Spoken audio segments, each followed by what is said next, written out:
It was just a small commuter plane, buzzing back and forth from one town to another. A journey of 86 minutes, one of many that day. No one could ever have imagined that it would end like this, in drama and in death.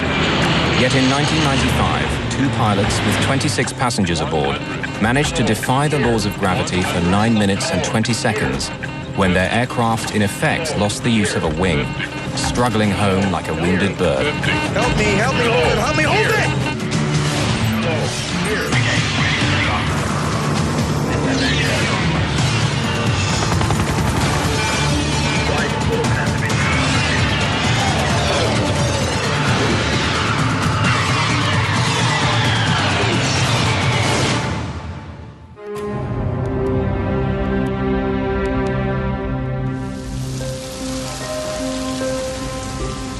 Flying isn't always glamorous.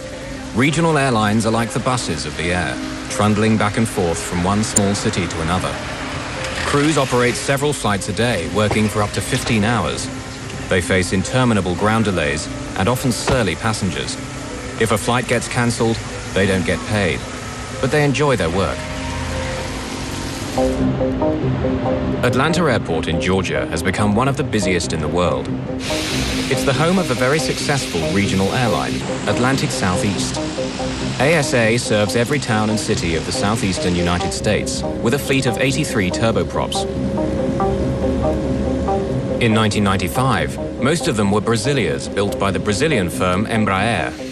The Brasilia is a high-performance aircraft with state-of-the-art avionics and a top speed of 378 miles per hour. Today, after 18,000 successful flights, this Brasilia will take off for the last time.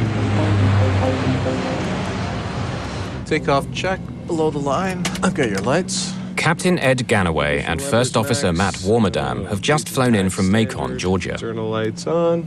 Going through the departure checklist, they're now ready for their second flight of the day, flight ASA 529 to Gulfport, Mississippi. Hi. Hi there. Okay. Flight attendant Robin Feck has been with ASA for just over 2 years. Hi there. Her cabin is a cramped space, only 31 feet long. Most of her 26 passengers are seasoned business travelers, ranging in age from 18 to 69. Among them are 6 engineers, 2 deputy sheriffs, a minister, 2 Air Force personnel, and even an aspiring flight attendant. For them, the short trip to Gulfport, Mississippi is a routine journey, but they're half an hour late on their schedule already. Okay, power's set.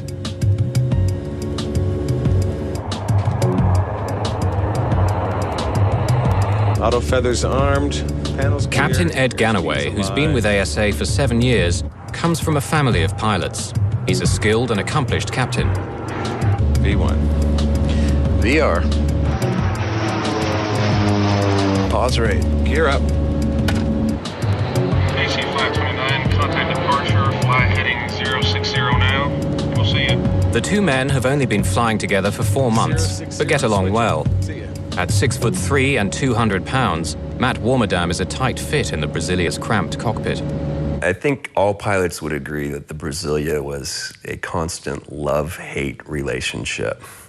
It was, at the time, the fastest, sleekest turboprop around.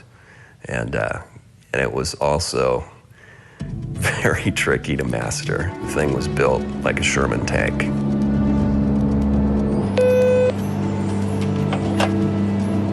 Hey, Robin? Hi. It'll just be a couple more minutes like this. It's gonna smooth out. Okay, just a couple more minutes and I'll be able to get up? Yes, ma'am. All right, thank you. See you.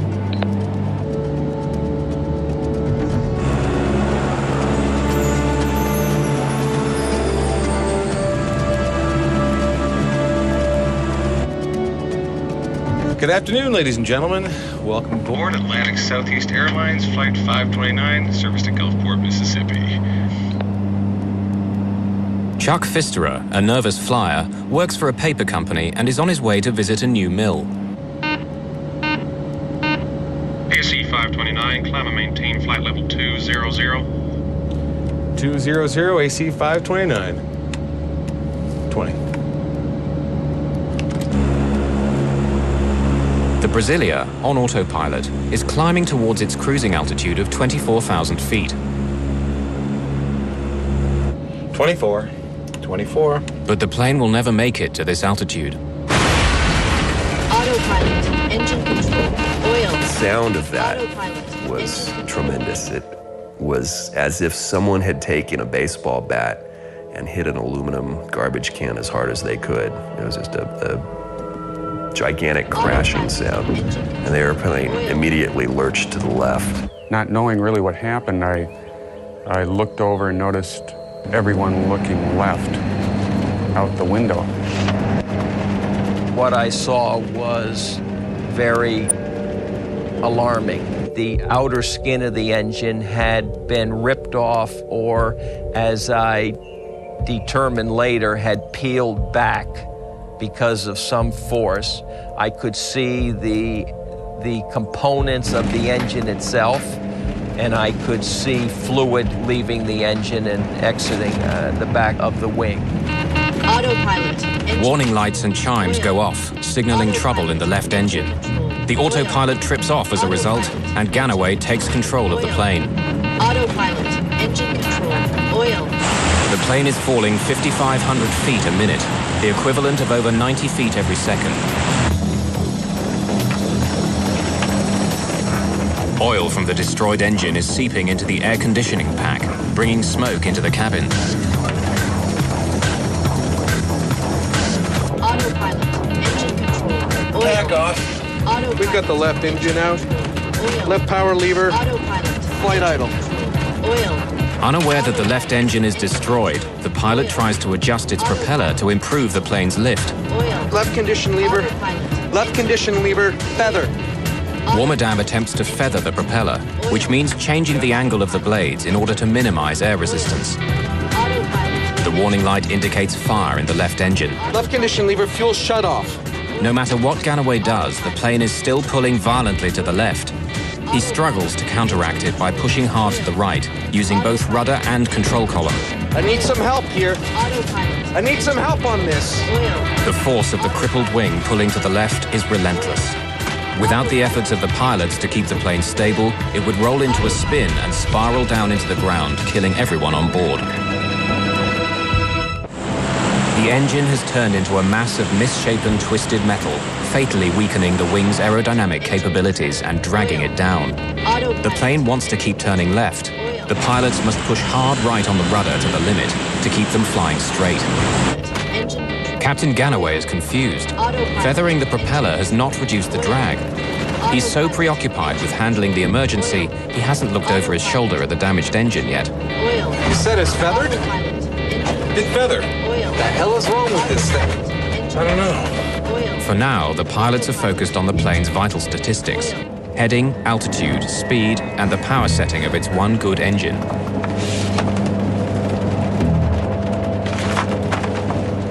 Well, these planes were designed to fly with one engine. The airplane is capable of flying on one engine.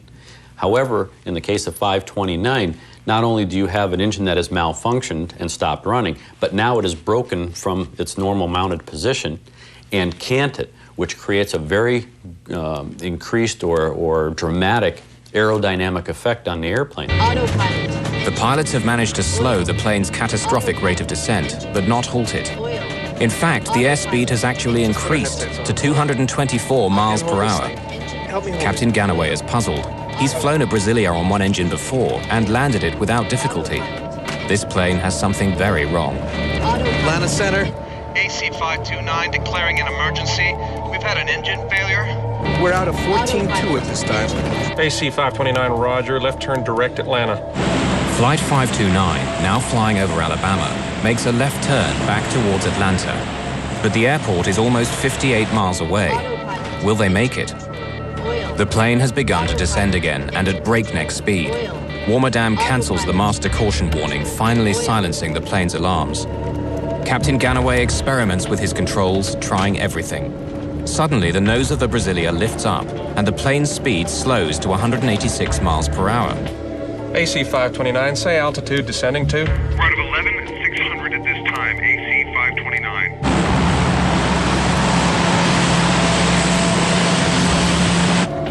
It's getting more controllable here. The engine. Let's watch our speed.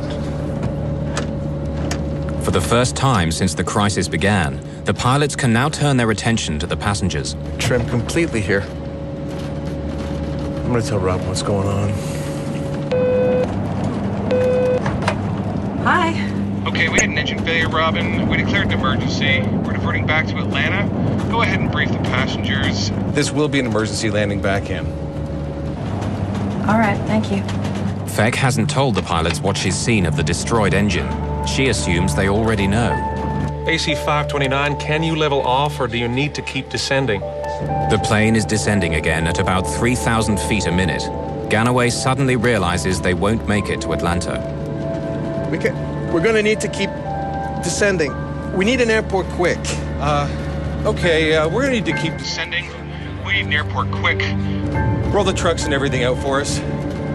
AC 529, West Georgia. The regional airport is at your 10 o'clock position and about 10 miles away. But the air traffic controller, too preoccupied with handling the crisis aboard Flight 529, fails to notify emergency services. Flight 529 makes another wide left turn that brings it on course to land at West Georgia Regional Airport. Let's get out the engine failure checklist, please. Engine failure in flight. But they don't get a chance to diagnose their problem. AC 529, say heading. Turning to about 310 right now. AC 529, Roger, you need to be on a 030 for West Georgia Regional, sir. Roger, we'll probably turn right. We're having difficulty controlling right now. Let me see your brace positions. Brace position. Good. Good. Ma'am, will you accept responsibility for opening the door when the plane stopped? No, okay.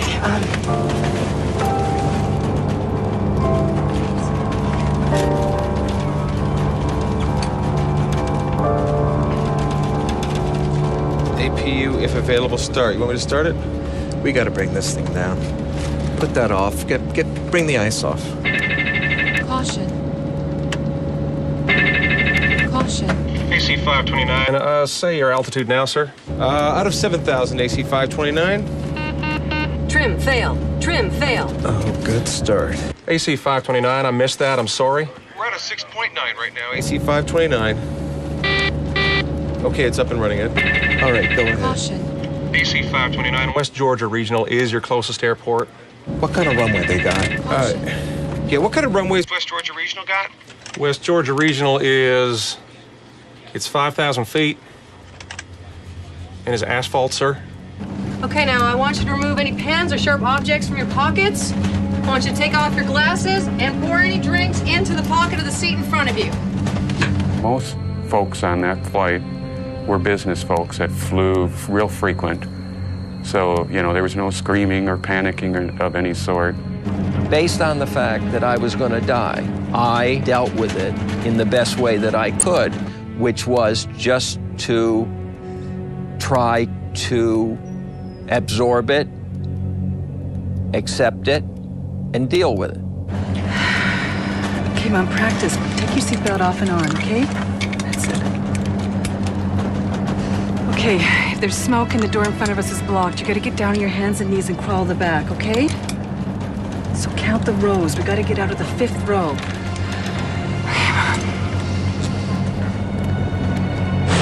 The plane is still losing altitude far too quickly. Can it make it to the airport in time? Atlanta Center normally only controls flights at altitudes over 11,000 feet. For the last 7 minutes, Flight 529 had been under this altitude, and now the controller is having trouble locating them.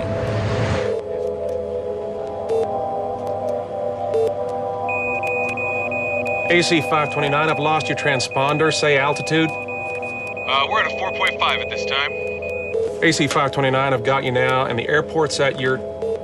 Say you're heading now, sir? We are heading 080. Roger. You need about 10 degrees left. West Georgia Regional Airport is only 8 miles away, beneath the clouds. 2 minutes flying time, but they're not sure they can keep airborne that long. I'll tell you what, let me put you on approach. He works that airport and we'll be able to give you more information. Contact Atlanta Approach at 12.0. Atlanta Approach Air Traffic Control. It monitors planes within a much smaller airspace, including West Georgia Regional Airport. The Brasilia, now at 3,400 feet, has slowed its descent to 1,800 feet per minute, but that's still too fast. They won't make it to the airport. 7 minutes have passed. For the first time, Captain Ganaway manages to catch a glimpse of the left engine. The engine's exploded. It's just hanging out there.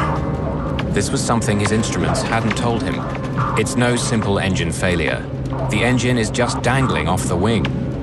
He knows he could land a Brasilia with a failed engine, but not when it's torn apart. This is something his training hasn't prepared him for. He wishes he could see through the clouds. Atlanta approach, AC 529. AC 529. Atlanta approach here. Yes, sir, we're with you, declaring an emergency. AC 529, roger. Expect localizer runway 34 approach. And could you fly heading 160? 160. Localizer frequency. The controller's flight path will take the Brasilia several miles south before landing. Ganaway knows he doesn't have the extra minutes that this will take. We can get it in on a visual. Just give us the vectors, we'll go the visual. He asks for directions to take the plane straight in using the shortest possible route. Suddenly, they're out of the clouds, but the sight that greets them couldn't be worse. In front of them, no airport, only forest and villages. Captain Ganaway, who never stutters, does now. Single engine checklist, please. Where the hell is it?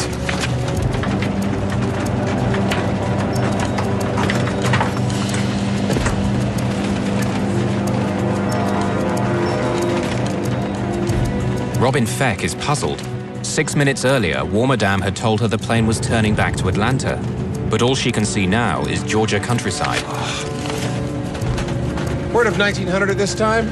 We're below the clouds, tell them. You're out at 1900 now? Yeah, we're VFR at this time. Could you give us a vector to the airport? Turn left. Fly heading 040. There, the airport's at your about 10 o'clock and 6 miles, sir. Radar contact lost at this time. The plane's low altitude shocks the controller. 1,900 feet. Only a minute earlier, it had been at 3,400 feet. The descent is far too fast. Remember, brace yourselves. Wait till the plane comes to a complete stop before we can get out. Okay, brace positions, please. Brace positions. Sir, heads down, please. Robin Feck, too preoccupied by the safety of her passengers, looks out of a window and suddenly sees the tops of the trees. She has but a few seconds left to strap herself in her jump seat before impact. Brace positions. Keep your heads down, everyone. Hold on, this is gonna be rough. The airport is only 4 miles away, but too far for the crippled plane. The pilots have to attempt a crash landing in a field. Help me hold it. Over there.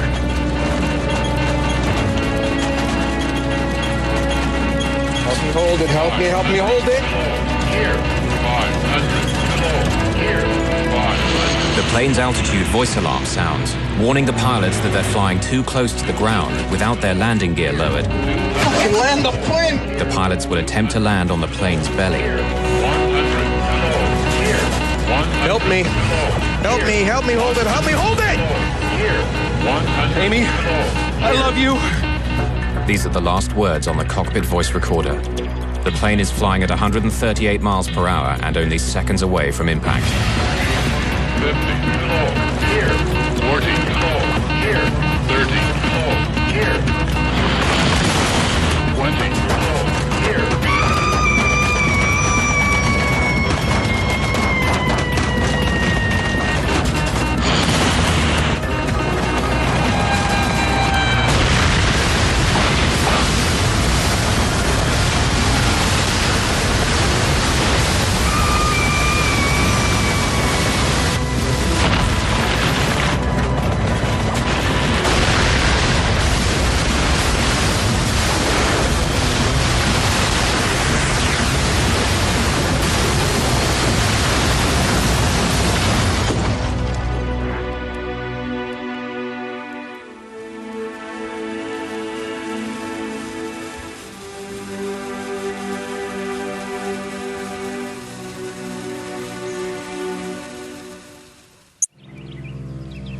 The plane had landed in a small field in Burwell, a sleepy farming community near Carrollton, Georgia, where nothing major ever happens. Many neighbors witnessed the plane coming down. Bill Jetters and his wife lived in this house at the end of this field, angled directly in the plane's path. My wife was sitting at the kitchen table reading, and she said, "Bill, we better get out of here because the plane's going to hit the house." So about that time it started stopping. I said, "Well, you call 911 and I'm going to see if I can help at the plane." Emergency? Yes, we have a plane crashed in our backyard. A plane crashed? Yes, somebody out here currently. 8 minutes had passed since First Officer Warmerdam had declared an emergency and asked Atlanta Center for rescue vehicles to be alerted. But the controller hadn't passed on the message. Minutes would make the difference now between life and death. The local emergency services responded quickly, but were still many miles away.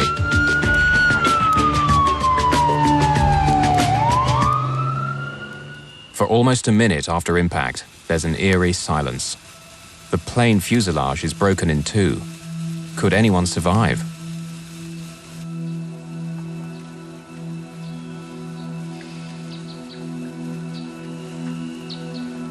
As the dust settles, all 29 people on board are miraculously alive, with only a handful seriously injured by the impact.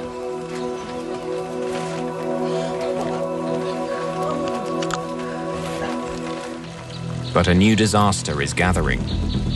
Fuel from the shattered wing tanks is pouring onto the ground. The last thing I remember is the sound of hitting the trees, and then I honestly don't recall impact. Captain Ed Ganaway has been knocked unconscious by a blow to the head during the impacts. When First Officer Matt Warmerdam regains consciousness, he realizes they're stuck. The cockpit door is jammed and smoke is slowly seeping in. He reaches for the emergency crash axe. The cockpit window is the only way out. The next immediate thought I had was, now we're going to blow up. So get out of there. It was burning, right in the opening. So I just jumped over. And I headed towards the opening, and I walked out of the aircraft, and I walked away from it. The sparks ignite the fuel vapors, creating a blazing fire. Within seconds, the fire spreads to the fuselage. In the rear section of the plane, the passengers are now trapped by flames burning at 1800 degrees centigrade. They can hear screams from the field outside, where some passengers are already suffering from terrible burns. To escape, they too have to run through the fire, not fall in it, hoping for the best. I turned back and I looked at the aircraft, and what I saw was that the opening that I had come through was basically fully engulfed in flames, and that the people that were exiting the aircraft were all on fire. Some of them would, roll in the grass to try and put the fire out, and sometimes that made it worse because there was spent or spilt fuel, and then they would get even more ignited. And the whole situation got uglier and uglier in the sense that you would all of a sudden see people with their clothing burned off. You would see people with red skin that you could see was burnt. You could actually see some people whose flesh was like dropping off of their bodies or their faces. It was just a horrible situation that was taking place, and it was getting worse and worse.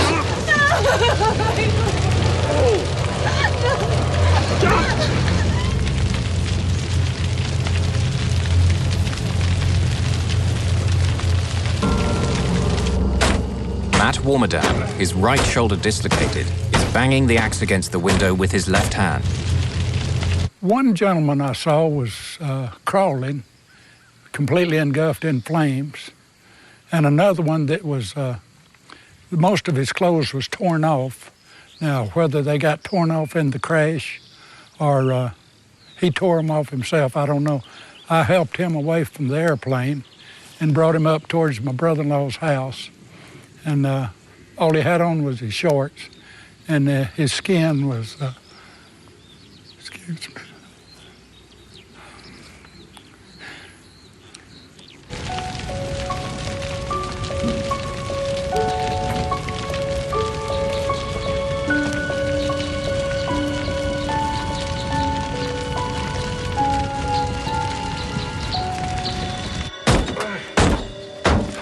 Aircraft glass is much thicker than what you would see on like an automobile windshield. It's several different composite layers that have been temperature treated together to make it a very, very tough surface. And with each swing of the crash axe, I was only able to chip away a small piece of glass. I need some help! I'm looking around left and right, and there's no other fools that close, at that second. But even though passenger David McCorkle believes that the plane might blow up at any second, he goes to Matt Warmerdam's rescue. Can you help me? Hang on a second here. Hang on, I gotta get some air. The oxygen cylinder in the closet behind the co-pilot's seat punctures. It'll make the cockpit fire much worse. Okay. Go ahead. Okay.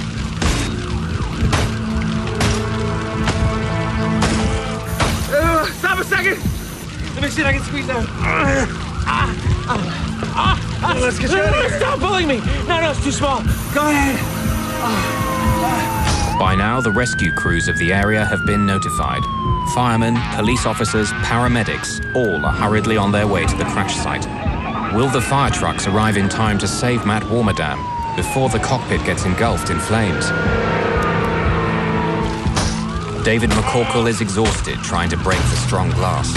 Suddenly, a heat flame pops at him from below the cockpit. He backs off, scared for his life. You aren't gonna let me die, are you?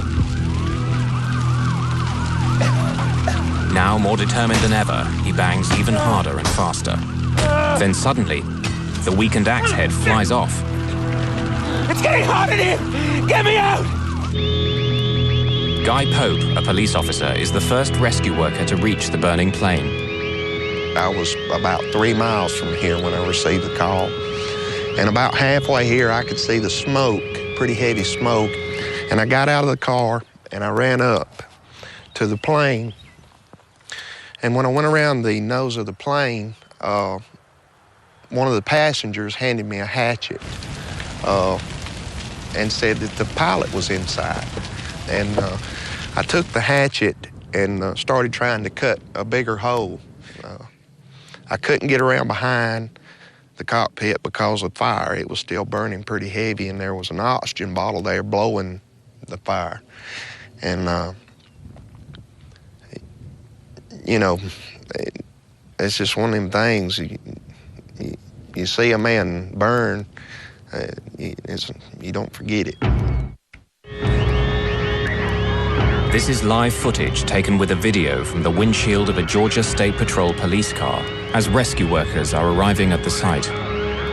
At this moment, all passengers are out of the two sections of the broken plane, except pilots Ed Ganaway and Matt Warmerdam, who remain prisoners of their cockpit. Well, first off, I had to tear the back of the cockpit out. It had burnt and there was no door or visible door or anything like that, so I actually took my hands and tore it out. When I started to pull him out, he looked up and he said, "Tell my wife, Amy, that I love her." I said, "No, sir, you tell her that you love her, because I'm getting you out of here." Inside the ambulance, I worked with him, and I thought that probably he would not make it. I took his name badge and pinned it on his underwear, which was the only thing I'd left on him, trying to cool him down, because I thought that if he died, at least someone would know who he was. Surprisingly, Matt was aware of everything around him, and he kept trying to assure me that things were going to be okay. He was comforting me, because at that particular time I was crying. Matthew actually took his burned hand and wiped a tear away. They found Captain Ganaway dead in the cockpit. He had struck his head on impact and never regained consciousness. He died of burns and smoke inhalation. The crash survivors, some with broken bones and others with burns ranging from minor to 92%, are rushed to various hospitals in Georgia. 13 passengers were brought to Tanner Hospital in Carrollton, 15 minutes away, where Code Black was immediately applied, meaning everybody helps. Dr. Bobby Mitchell, after working a night shift, was awakened. When I got to the hospital, some of the people that had survived the plane crash were already here. The smell was initially just a wave of jet fuel. It just hit you as the door opened, and then that was mixed with just a pungent, horrible odor of burned flesh. When a patient suffers a severe burn, the skin is violated, and the skin really is the major part of your immune system. When they are able to survive for a period of weeks, it is not uncommon for them to die from other organ failure, which is what happened to a lot of the people that were on Flight 529. I have never before or since dealt with so much physical devastation and emotional upheaval and so much sorrow and horror and sadness in one place at one time than we did on that day in this little small town hospital. After a long day treating the horribly burned passengers and witnessing the courage of some of them, Dr. Mitchell was asked to assist the autopsy on Captain Ed Ganaway. I looked down at him and kind of put my hand over on. I told everybody, I hope wherever his spirit is that he knows what a good job he did. And I just said, you know, you're the hero. I hope you know it, Captain Ganaway.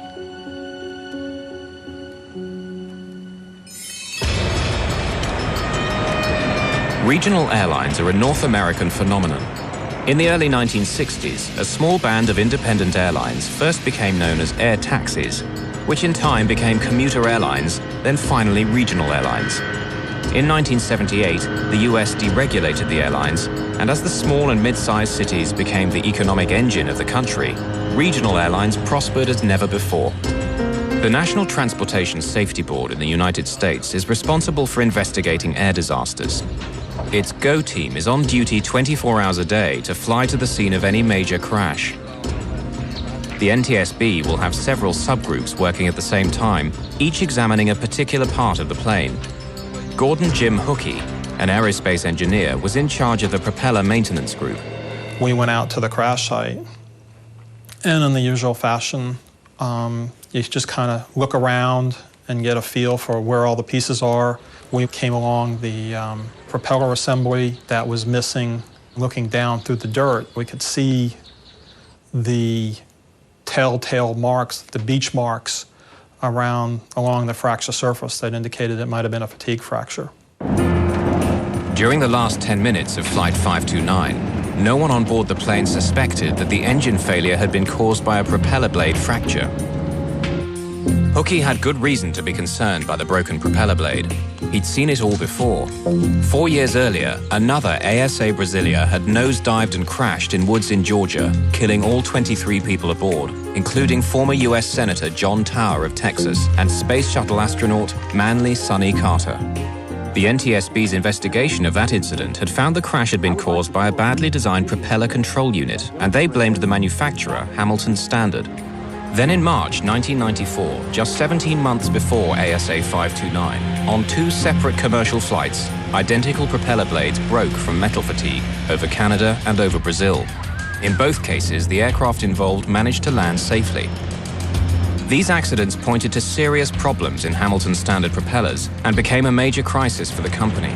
Airlines were ordered by the government to carry out an inspection of all the 15,000 propeller blades in service. Investigators found that the broken propeller had been declared suspect and sent back to Hamilton Standard for inspection. When the ASA mechanics took the blade off the hub, as soon as they turned it over, we marked down the serial number. So when we went back to do the records, we could immediately go to that particular blade. Investigator Jim Hookey took the broken blade stub to Atlanta Airport. From there, it was sent to the NTSB laboratory in Washington. By next morning, blade number 861398 was being examined under a scanning microscope. Investigators found telltale deposits of chlorine, a corrosive substance known to eat into the inner walls of the propeller blade. So then the question becomes, where did the chlorine come from? In 2 of the previous propeller failures, the problem had also been traced to corrosion caused by chlorine in the inner wall of the blade. Flight 529's blade had also snapped off 13.2 inches from the hub, very similar to the 2 previous blade failures. Under the microscope, NTSB scientists saw that 2 cracks along the inner wall of the blade had joined to form a single fissure. This had grown and grown until it circled the blade, at which point it snapped under the stress of normal operation. But the NTSB scientists noted something else. On the inner surface, extending about 1.5 inches from the fracture, there was a series of sanding marks. Hookey set off to Hamilton Standard, intent on getting the maintenance records for the propellers. What had been done to the blade when it had been recalled? At the factory, Hookey examined the blade's repair reports. He noted the initials of the technician who did the work, CSB, Christopher Scott Bender. He was a young technician who worked at a Hamilton Standard propeller repair facility. Christopher Bender had watched the news of the accident on television, little realizing how he was involved in the accident. I saw the Hamilton Standard prop on it, and I was like, I hope this is not a prop failure. It was just kind of the back of my mind, and that morning they were like, you know, the NTSB is down there, FAA is investigating, and they've called in some of our engineers to go also down there, and it might be a prop failure. And as soon as I heard that, my heart just sank. I was like, you know, I think I might have even cried a little bit because I was just, you know, just emotionally overwhelmed that, you know, something I had put my hands on, the procedure that somebody trusted me to do failed, and because of that, somebody had died. After discovering the technician who had last worked on the propeller blade that caused the crash of ASA 529, the NTSB now had to find out how the blade had passed inspection. Propeller blades are hollow. Inside, weights are inserted to balance the prop. They're kept in place by a cork soaked in chlorine. It was the chlorine that had caused the corrosion in the previous accidents. However, on this blade, Bender had been unable to detect any evidence of corrosion. He then did what he'd been told to do: polish the inside of the blade. The draft accident report we present to you today involves Atlantic Southeast Airlines Flight 529. The NTSB found that by polishing the blade, Hamilton Standard had unwittingly removed all traces of the crack, and a later, more thorough ultrasound examination couldn't detect it. The NTSB asked for more accountability for management at Hamilton Standard. And so the final report read, the fracture was caused by a fatigue crack from multiple corrosion pits that were not discovered by Hamilton Standard because of inadequate and ineffective corporate inspection and repair techniques, training, documentation, and communications. Some final questions still needed to be answered. Why had the broken propeller blade destroyed the engine? In previous incidents, the entire propeller had fallen away harmlessly. But on Flight 529, blade loss unbalanced the propeller and led to uncontrollable high-speed shaking as the engine shuddered in its mountings. This was the ominous hammering sound heard by the passengers. It literally ripped the engine open and left the useless propeller jammed against the wing. The flight crew weren't handling the engine failure as a true engine failure in that some mechanical malfunction occurred and the engine stopped running. They didn't know that the engine actually had vibrated significantly and broken from its mount and actually canted or twisted on the wing.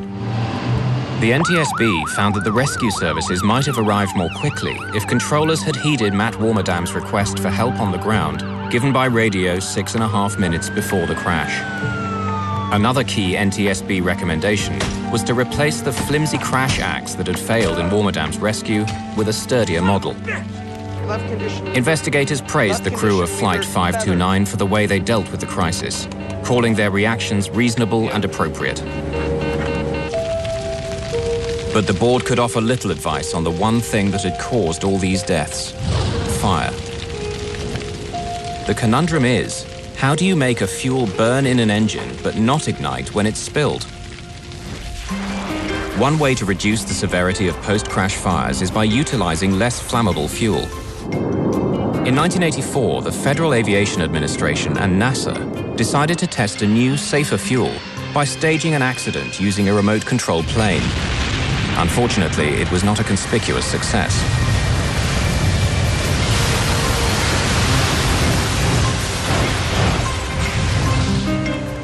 But the US Navy has been using a safer form of jet fuel called JP5 since the 1950s, yet it's not used in commercial aviation. The primary reason that civilian sector, commercial aviation, has not gone to a lower flammability fuel is a question of availability and distribution and the cost. It costs more to produce the JP5. Everything comes down to money. What's it going to cost to develop a system? What's it going to cost to implement the system? What's it going to do for the overall safety of the airplane, and who's going to pay for it?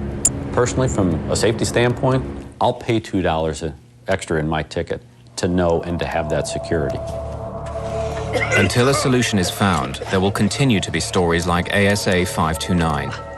On impact, everyone on this flight had survived, but the subsequent fire became the killer. For the victims of the fire, recovery has been a slow, painful, and excruciating process. First Officer Matt Warmerdam was burned on 42% of his body. Some other survivors suffered up to 90% burns. Treatment included daily baths and removal of dead skin from burn wounds. There would be years of skin graft operations, the 24-hour-a-day wearing of pressure garments to minimize scarring, chronic itching and soreness, and daily physical therapy. Your ability to sense and feel through those areas is permanently changed for the worse. Temperature control is lost. When you walk from an air-conditioned building into the outside, you take for granted that your body starts accommodating that either by sweating or redirecting blood flow. People with burns, especially horrible, large surface area burns, that's lost forever. They have to plan everything they do. They have to plan where they're going to be and the clothing much more carefully. So there are emotional and physical things both that are lost forever. My medical treatments were quite extensive. There was a lot of long nights talking with Amy, trying to get over the pain and despair of all that. I think at the plane crash, it just took the last bite. And I stayed in the fire service for a while after that, but my heart was never in it again. I quit my job as I was a vice president of a software company, traveling a lot, making very good money. And I went to work as a buyer in Alaska. I also reconnected with my ex-wife, and we got remarried, moved down to South Carolina, and had all our kids move in with us. So, yeah, I did change my life. 1 year after the crash, the Military Fraternal Organization of Pilots bestowed its prestigious medallion on Matt Warmerdam for his part in saving the lives of his passengers. He accepted it in honor of the crew. Seeking closure on the trauma of the crash, residents built a memorial to the victims of Flight 529 behind Shiloh United Methodist Church, a short distance from the accident site in Burwell. Much has changed for the company that manufactured Flight 529's propeller. Now renamed Hamilton Sundstrand, it's part of the giant United Technologies Aerospace and Defense Group. Flight 529 was the last time that one of its propellers failed in flight. Its inspection and repair process was made more stringent, in some cases exceeding FAA requirements. Since the 3 blade failures, there have been none whatsoever. Of the 29 people aboard ASA Flight 529, only 8 escaped with minor injuries. Of the 21 others who received major injuries and burns, 10 subsequently died. Flight attendant Robin Feck declined to be interviewed for this film. Still suffering from the pain and anguish of that terrible day, she's never worked as a flight attendant again. The best thing I ever could have done for myself was that day 2 years ago when I'd finished training and took the controls of a ASA plane and flew again. I stubbornly recaptured my dream. And now that I'm doing it again, it's just been a joy. It's what I do. It's what I love. It's what I always wanted to do with my life, and I'm doing it again. It was the tragedy felt round the world. In a premiere event, the true story is finally made public. the world's fastest passenger plane simply fall from the sky? What the investigation uncovers will leave you speechless. 7 reveals what really happened in the disaster that ended a dream. Concorde, a premiere special air crash investigation next Wednesday, 7:30.